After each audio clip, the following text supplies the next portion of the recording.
ಮಾಜಿ ಪ್ರಧಾನಿ ಮನಮೋಹನ್ ಸಿಂಗ್ ದೇಶದ ಶಕ್ತಿ, ಆರ್ಥಿಕ ಶಾಸ್ತ್ರದ ಪಿತಾಮಹ.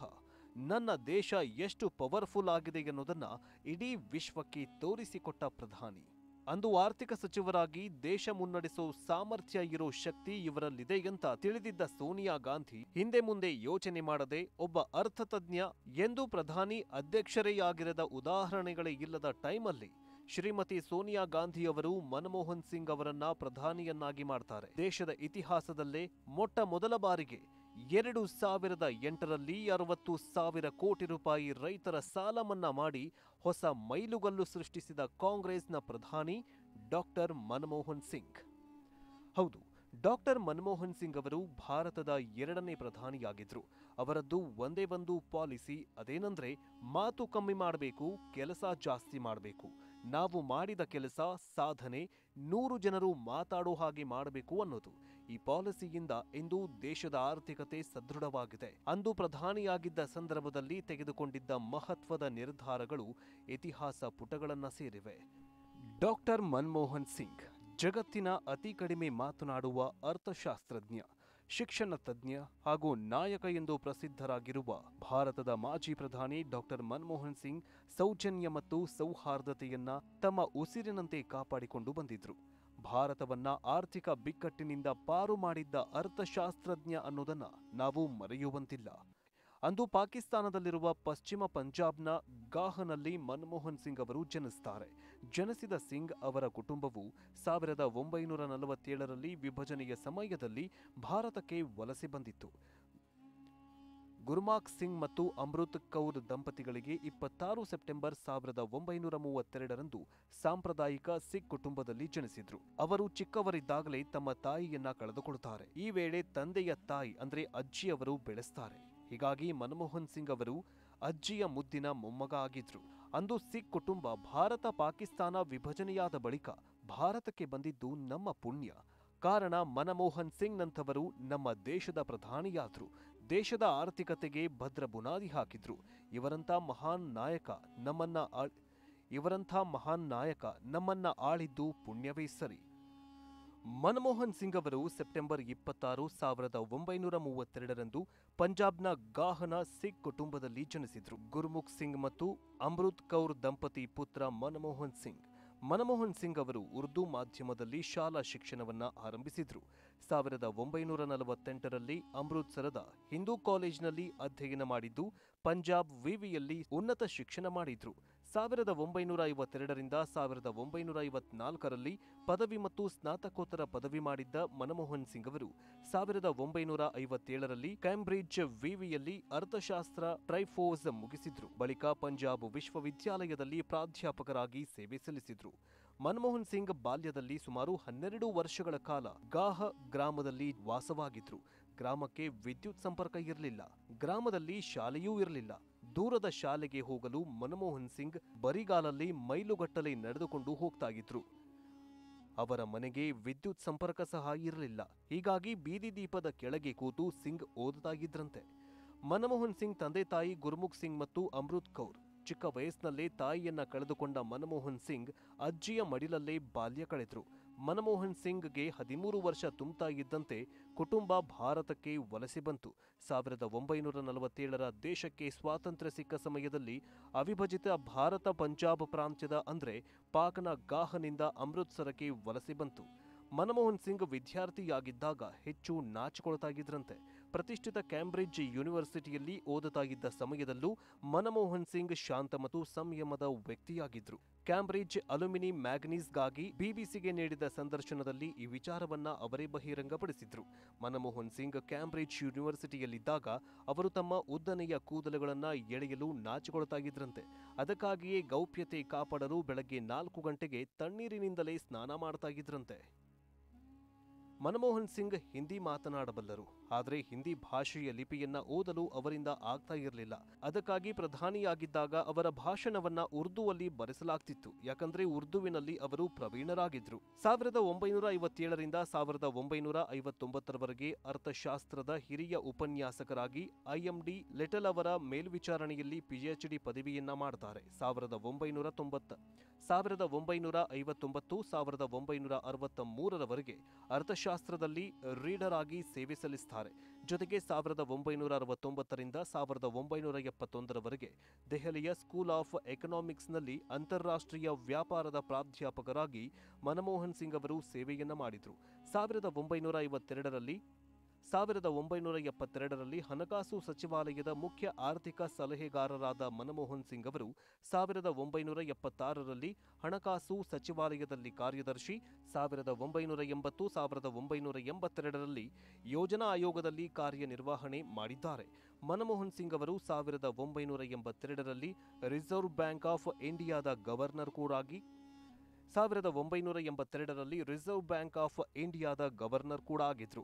1985ರಿಂದ 1987ರವರೆಗೆ ಯೋಜನಾ ಆಯೋಗದ ಉಪಾಧ್ಯಕ್ಷರಾಗಿದ್ದರು. 1987-1990ರವರೆಗೆ ಸ್ವಿಟ್ಜರ್ಲೆಂಡ್ನ ಜಿನೀವಾದಲ್ಲಿ ಸೌತ್ ಕಮಿಷನ್ ಪ್ರಧಾನ ಕಾರ್ಯದರ್ಶಿಯಾಗಿ ಕಾರ್ಯನಿರ್ವಹಿಸಿದ್ದಾರೆ. 1991ರಲ್ಲಿ ವಿಶ್ವವಿದ್ಯಾಲಯದ ಸಹಾಯಧನ ಆಯೋಗದ ಅಧ್ಯಕ್ಷರಾಗಿಯೂ ಕೂಡ ಸೇವೆ ಸಲ್ಲಿಸಿದ್ದಾರೆ. ಡಾಕ್ಟರ್ ಆಗುವ ಕನಸು ಕಂಡಿದ್ದ ಸಿಂಗ್ ತಂದೆ ತಾಯಿ. ಮನಮೋಹನ್ ಸಿಂಗ್ ಅವರು ವೈದ್ಯರಾಗಬೇಕು ಅನ್ನೋದು ತಂದೆಯ ಕನಸಾಗಿತ್ತು. ಅವರ ತಂದೆಯ ತಂದೆ ಬಯಸಿದ್ದರಿಂದ ಪ್ರೀ ಮೆಡಿಕಲ್ ಕೋರ್ಸ್ಗೆ ಸೇರಿಕೊಂಡ್ರು. ಆದರೆ ಒಂದೆರಡು ತಿಂಗಳ ಬಳಿಕ ವೈದ್ಯಕೀಯ ಶಿಕ್ಷಣದಲ್ಲಿ ಆಸಕ್ತಿ ಕಳೆದುಕೊಂಡು ವಾಪಸ್ ಮರಳಿದ್ರು. ಮನಮೋಹನ್ ಸಿಂಗ್ ಅವರ ಮಗಳು ಧಮನ್ ಸಿಂಗ್ ತಮ್ಮ ತಂದೆಯ ಕುರಿತು ಬರೆದ ಪುಸ್ತಕದಲ್ಲಿ ಈ ವಿಷಯವನ್ನ ಉಲ್ಲೇಖಿಸಿದ್ದಾರೆ.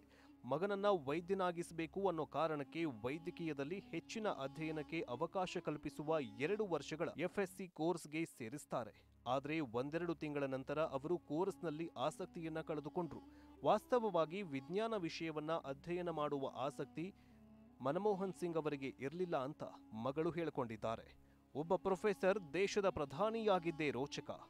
1991ರಿಂದ 1996ರವರೆಗೆ 1996ರವರೆಗೆ ಹಣಕಾಸು ಸಚಿವರಾಗಿದ್ದರು ಮನಮೋಹನ್ ಸಿಂಗ್ ಅವರು. ಈ ಅವಧಿಯಲ್ಲಿ ಭಾರತದ ಆರ್ಥಿಕತೆಗೆ ಅವರು ನಿರ್ಣಾಯಕ ತಿರುವು ನೀಡಿದ್ರು. ಮನಮೋಹನ್ ಸಿಂಗ್ ಆರ್ಥಿಕ ಸಚಿವರಾಗಿ ಅಧಿಕಾರ ಸ್ವೀಕರಿಸಿದಾಗ ಭಾರತವು ಆರ್ಥಿಕ ಬಿಕ್ಕಟ್ಟನ್ನ ಎದುರಿಸುತ್ತಾಗಿತ್ತು.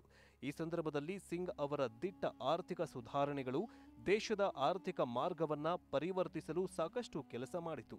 ಅವರು ಆಗ ಕೈಗೊಂಡ ನಿರ್ಣಾಯಕ ಉದಾರೀಕರಣ ಕ್ರಮಗಳಿಂದ ದೇಶದ ಹಣಕಾಸು ಪರಿಸ್ಥಿತಿ ಸುಧಾರಣೆ ಕಂಡಿತ್ತು. ಈ ವೇಳೆ ಅವರು ರೂಪಾಯಿ ಅಪಮೌಲ್ಯಗೊಳಿಸಿದ್ರು, ತೆರಿಗೆ ಹೊರೆಯನ್ನ ಕಡಿಮೆ ಮಾಡಿದ್ರು, ದೇಶವನ್ನ ಸರಿಯಾದ ಹಳಿಗೆ ತರಲು ವಿದೇಶಿ ಹೂಡಿಕೆಯನ್ನ ಆಕರ್ಷಿಸಿದ್ರು. ಈ ಮೂಲಕ ಭಾರತದ ಆರ್ಥಿಕತೆಯನ್ನ ಸ್ಥಿರಗೊಳಿಸಿದ್ರು ಮತ್ತು ಭವಿಷ್ಯದ ಬೆಳವಣಿಗೆಗೆ ವೇದಿಕೆಯನ್ನ ಸಿದ್ಧಪಡಿಸಿದ್ರು. 33 ವರ್ಷಗಳಲ್ಲಿ ಒಂದೇ ಬಾರಿ ಚುನಾವಣೆಯಲ್ಲಿ ಸ್ಪರ್ಧಿಸಿದ್ದ ಸಿಂಗ್. ದೇಶದ ಮಾಜಿ ಪ್ರಧಾನಿ ಮನಮೋಹನ್ ಸಿಂಗ್ ತಮ್ಮ 33 ವರ್ಷಗಳ ರಾಜಕೀಯ ಜೀವನದಲ್ಲಿ ಒಮ್ಮೆ ಮಾತ್ರ ಚುನಾವಣೆಯಲ್ಲಿ ಸ್ಪರ್ಧೆ ಮಾಡಿದ್ರು. 1999ರಿಂದ ದಕ್ಷಿಣ ದೆಹಲಿಯಿಂದ ಚುನಾವಣೆಗೆ ಸ್ಪರ್ಧಿಸಿ ಸುಮಾರು 30,000 ಮತಗಳಿಂದ ಸೋತಿದ್ರು. ಚುನಾವಣೆಯಲ್ಲಿ ಮನಮೋಹನ್ ಸಿಂಗ್ ಅವರಿಗೆ ಕಾಂಗ್ರೆಸ್ ನಾಯಕರ ಬೆಂಬಲ ಸಿಗದಿರುವುದು ಅವರ ಸೋಲಿಗೆ ಪ್ರಮುಖ ಕಾರಣವಾಗಿತ್ತು. ಮನಮೋಹನ್ ಸಿಂಗ್ ಅವರು 1991ರಲ್ಲಿ ಅಸ್ಸಾಂನಿಂದ ಮೊದಲ ಬಾರಿಗೆ ರಾಜ್ಯಸಭೆಗೆ ಆಯ್ಕೆಯಾಗ್ತಾರೆ. 1995, 2001, 2007 ಮತ್ತು 2013ರಲ್ಲಿ ರಾಜ್ಯಸಭೆಗೆ ಮರು ಆಯ್ಕೆಯಾಗಿದ್ದು, ಕಳೆದ ಏಪ್ರಿಲ್ ತಿಂಗಳಲ್ಲಿ ಮನಮೋಹನ್ ಸಿಂಗ್ ಅವರು ರಾಜ್ಯಸಭಾ ಸದಸ್ಯ ಸ್ಥಾನದಿಂದ ನಿವೃತ್ತಿ ಪಡೆದುಕೊಂಡಿದ್ದಾರೆ. 1994ರಿಂದ 2004ರವರೆಗೆ ರಾಜ್ಯಸಭೆಯಲ್ಲಿ ವಿರೋಧ ಪಕ್ಷದ ನಾಯಕರಾಗಿದ್ದ ಮನಮೋಹನ್ ಸಿಂಗ್ 1999ರಲ್ಲಿ ದಕ್ಷಿಣ ದೆಹಲಿಯಿಂದ ಲೋಕಸಭೆಗೆ ಸ್ಪರ್ಧಿಸಿ ಸೋತಿದ್ರು. 2004ರಲ್ಲಿ ಸಾರ್ವತ್ರಿಕ ಚುನಾವಣೆಯಲ್ಲಿ UPA ಅಧಿಕಾರಕ್ಕೆ ಬಂದು ಮೇ 22, 2004ರಲ್ಲಿ ಭಾರತದ ಪ್ರಧಾನಮಂತ್ರಿಯಾಗಿ ಮನಮೋಹನ್ ಸಿಂಗ್ ಅವರು ಪದಗ್ರಹಣ ಮಾಡಿದ್ರು. 2004ರಿಂದ 2014ರವರೆಗೆ ಮನಮೋಹನ್ ಸಿಂಗ್ ಅವರು 2 ಅವಧಿಗೆ ದೇಶದ ಪ್ರಧಾನಮಂತ್ರಿಯಾಗಿ ದೇಶಕ್ಕೆ ಅಪಾರ ಕೊಡುಗೆಯನ್ನು ನೀಡಿದ್ದಾರೆ. ಇವರು 2 ಬಾರಿ ಪ್ರಧಾನಿಯಾಗಿ ಅಧಿಕಾರ ವಹಿಸಿಕೊಂಡ ನಂತರ ದೇಶದ GDP, oil bond, Aadhaar card, NREGA ಯೋಜನೆ, ಆಹಾರ ಭದ್ರತಾ ಕಾಯ್ದೆ, ಶಿಕ್ಷಣ ಹಕ್ಕು ಕಾಯ್ದೆ, ಉದ್ಯೋಗ ಖಾತ್ರಿ ಯೋಜನೆ, ಸರ್ವ ಶಿಕ್ಷಣ ಅಭಿಯಾನಕ್ಕೆ ಶಕ್ತಿ ತುಂಬಿ ಇಂದಿಗೂ ಇವರ ಯೋಜನೆಗಳು ದೇಶ ಅಷ್ಟೇ ಅಲ್ಲ ವಿಶ್ವಕ್ಕೆ ಮಾದರಿಯಾಗಿವೆ. ಭಾರತದ ಆರ್ಥಿಕತೆಗೆ ಭದ್ರ ಬುನಾದಿ ಹಾಕಿದ್ದ ಅದೊಂದು ಫೋನ್ ಕಾಲ್. ಅದು ಜೂನ್ 1991ರ ಸಮಯ. ಮನಮೋಹನ್ ಸಿಂಗ್ ನೆದರ್ಲ್ಯಾಂಡ್ನಲ್ಲಿ ನಡೆದ ಸಮ್ಮೇಳನದಲ್ಲಿ ಭಾಗವಹಿಸಿ ದೆಹಲಿಗೆ ಹಿಂತಿರುಗಿ ಮನೆಯಲ್ಲಿ ಮಲಗಿದ್ರು.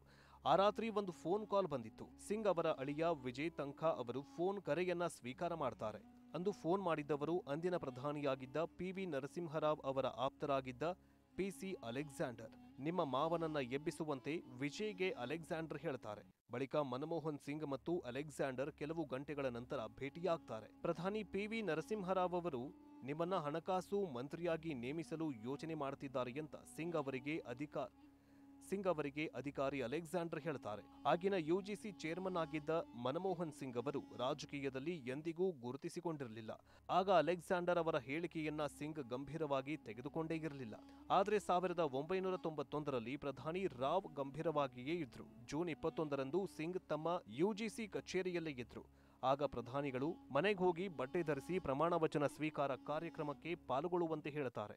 ಆ ಕುರಿತು ಮನಮೋಹನ್ ಸಿಂಗ್ ಅವರು ಹೇಳಿಕೊಂಡಿದ್ದಾರೆ. ಹೊಸ ತಂಡದ ಸದಸ್ಯರಾಗಿ ಪ್ರಮಾಣ ವಚನ ಸ್ವೀಕರಿಸಲು ಅಣಿಯಾಗಿ ನಿಂತಿದ್ದ ನನ್ನನ್ನು ನೋಡಿ ಎಲ್ಲರೂ ಆಶ್ಚರ್ಯಚಕಿತರಾಗಿದ್ರು. ನನ್ನ ಖಾತೆಯನ್ನ ನಂತರ ಹಂಚಿಕೆ ಮಾಡಲಾಯಿತು. ಆದ್ರೆ ನಾನು ಹಣಕಾಸು ಸಚಿವನಾಗಲಿದ್ದೇನೆ ಅಂತ ನರಸಿಂಹರಾವ್ಜಿ ಅವರು ನೇರವಾಗಿ ನನಗೆ ತಿಳಿಸಿದ್ರು ಅಂತ ಸಿಂಗ್ ಅವರು ಹೇಳಿದ್ರು. ಇದರ ಬಗ್ಗೆ ಮಗಳು ದಮನ್ ಸಿಂಗ್ ಅವರು ಕೂಡ ಮನಮೋಹನ್ ಸಿಂಗ್ ಮತ್ತು ಗುರು ಶರಣ್ನಲ್ಲಿ ಈ ವಿಚಾರವನ್ನ ಉಲ್ಲೇಖಿಸಿದ್ದಾರೆ. ಆ ನೇಮಕಾತಿ ಭಾರತದ ಆರ್ಥಿಕತೆಯ ದಿಕ್ಕನ್ನೇ ಬದಲಿಸಿತ್ತು. ಇದು ಕುಂಟುತ್ತಾ ಸಾಗಿದ್ದ ಆರ್ಥಿಕತೆಯಿಂದ ಇಂದು ವಿಶ್ವದ ಅತ್ಯಂತ ವೇಗವಾಗಿ ಬೆಳೀತಾಗಿರುವ ಪ್ರಮುಖ ಆರ್ಥಿಕತೆಗೆ ನಾಂದಿ ಹಾಡಿತು. 20 ವರ್ಷಗಳ ಹಿಂದೆ ಪ್ರಧಾನಿ ಪಟ್ಟಕ್ಕೇರಿದ್ದ ಡಾಕ್ಟರ್ ಮನಮೋಹನ್ ಸಿಂಗ್ ಜನಪ್ರಿಯ ನಾಯಕನಾಗದೇ ಇದ್ರೂ ಮನಮೋಹನ್ ಸಿಂಗ್ ಅವರಿಗೆ 2004ರಲ್ಲಿ ಪ್ರಧಾನಿ ಪಟ್ಟ ಸಿಕ್ಕಿದ್ದೇ ಒಂದು ಅಚ್ಚರಿಯ ವಿಚಾರ. ಯಾವ ಭವಿಷ್ಯಕಾರರೂ ಸಿಂಗ್ ಅವರಿಗೆ ಪ್ರಧಾನಿ ಭಾಗ್ಯ ಇದೆ ಅಂತ ಹೇಳೇ ಇರಲಿಲ್ಲ. ಕೆಲವೊಂದಿಷ್ಟು ವಿಷಯದಲ್ಲಿ ಆಳವಾದ ಜ್ಞಾನದ ಜೊತೆಗೆ ಅದೃಷ್ಟ ಇದ್ರೆ ಕೆಲವೊಂದು ಪಟ್ಟ ತಾನಾಗಿಯೇ ಬರುತ್ತೆ ಎನ್ನುವುದಕ್ಕೆ ಮನಮೋಹನ್ ಸಿಂಗ್ ಅವರೇ ಉತ್ತಮ ಉದಾಹರಣೆ. ಅಟಲ್ ಬಿಹಾರಿ ವಾಜಪೇಯಿ ಅವರ ಸರ್ಕಾರ 1999ರಿಂದ ಕೇಂದ್ರದಲ್ಲಿ ಆಡಳಿತ ನಡೆಸಲಾಗಿತ್ತು. ಮೂಲ ಸೌಕರ್ಯ ಇತ್ಯಾದಿ ಯೋಜನೆಗಳಿಂದಾಗಿ ನಾವೇ ಮತ್ತೆ ಆಯ್ಕೆಯಾಗ್ತೇವೆ ಎಂಬ ವಿಶ್ವಾಸದಿಂದ 6 ತಿಂಗಳು ಮೊದಲೇ ಸರ್ಕಾರ ವಿಸರ್ಜಿಸಿ ಚುನಾವಣೆಗೆ ಹೋಗಿತ್ತು. ಭಾರತ ಪ್ರಕಾಶಮಾನವಾಗ್ತಿದೆ ಅನ್ನೋ ಅಡಿಯಲ್ಲಿ NDA ನಾಯಕರು ಭರ್ಜರಿ ಪ್ರಚಾರ ನಡೆಸಿದ್ರು. ಆದರೆ 2004ರ ಚುನಾವಣೆಯಲ್ಲಿ ಸೋನಿಯಾ ಗಾಂಧಿ ನೇತೃತ್ವದ UPA ಹೆಚ್ಚಿನ ಸ್ಥಾನವನ್ನ ಪಡೆಯಿತು. ಅಧಿಕಾರಕ್ಕೆ UPA ಏರುವುದು ನಿಶ್ಚಯವಾಗ್ತಾ ಇದ್ದಂತೆ ಸೋನಿಯಾ ಗಾಂಧಿಯವರೇ ಮುಂದೆ ಪ್ರಧಾನಿಯಾಗ್ತಾರೆ ಎನ್ನುವ ಮಾತುಗಳು ಕಾಂಗ್ರೆಸ್ ವಲಯದಿಂದಲೇ ಕೇಳಿ ಬರ್ತಾಗಿತ್ತು. ವಿದೇಶಿ ಮಹಿಳೆ ಭಾರತದ ಪ್ರಧಾನಿ ಹುದ್ದೆ ಅಲಂಕರಿಸುವುದು ಸರಿಯಲ್ಲ ಅಂತ ವಿಪಕ್ಷಗಳು ಟೀಕಿಸುವುದಕ್ಕೆ ಪ್ರಾರಂಭ ಮಾಡಿದ್ವು. ಈ ಮಧ್ಯೆ ಸೋನಿಯಾ ಗಾಂಧಿಯವರು ತಮಗೆ ಸಿಕ್ಕಿದ್ದ ಆಫರ್ನಿಂದ ಹಿಂದೆ ಸರಿತಾರೆ. ಕೈ ನಾಯಕರು ಮನವೊಲಿಸುವ ಪ್ರಯತ್ನ ಮಾಡಿದ್ರೂ ಕೂಡ ಅವರು ನಾನು ಪಟ್ಟ ಏರುವುದಿಲ್ಲ ಅಂತ ಖಡಕ್ ಆಗಿಯೇ ಹೇಳಿದ್ರು. ಅಂದು ಸೋನಿಯಾ ಗಾಂಧಿ ಅವರು ಹಿಂದೇಟು ಹಾಕ್ತಾ ಇದ್ದಂತೆ ಹಲವು ಕೈ ನಾಯಕರು ಪ್ರಧಾನಿ ಪಟ್ಟ ಏರುವ ಕನಸು ಕಾಣತೊಡಗಿದ್ರು. ಮಾಧ್ಯಮಗಳಲ್ಲಿ ಕೆಲವರ ಹೆಸರುಗಳು ಕೂಡ ಬರತೊಡಗಿದ್ವು.